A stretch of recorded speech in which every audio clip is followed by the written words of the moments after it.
өтелмейді деп айтады. Яғни біз қаншалықты ойымызды таза ұстаймыз, қаншалықты біз жақсы ойлаймыз, соншалықты біздің өміріміз жақсы жаққа өзгереді.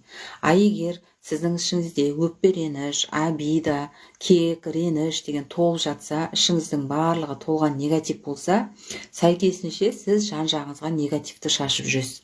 Және сәйкесінше сізге сондай жаман ситуациялар кездесе береді, жаман ситуациялар пайда бола береді. Одан кейін жүресіз, неге менде ғана осындай, неге мені ғана осылай Алла қинай береді деп жаңағы әркімнен кінәні іздеп сөйтіп жүреміз. Негізінде ол біздің ішкі состояниемізге байланысты, яғни ішкі жағдайымызға, халімізге байланысты, біздің қалай өмір сүретініміз. Сондықтан өздеріңізге жақсылап қараңыздар, соңғы кезде нені қатты ойлап жүрсіз? Ақша ойлап жүрсіз ба, басқа ойлап жүрсіз ба, немесе үйленуді ойлап жүрсіз ба, күйеуге шығуды ойлап жүрсіз ба, нені ойлап жүрсіз? Қарым-қатынас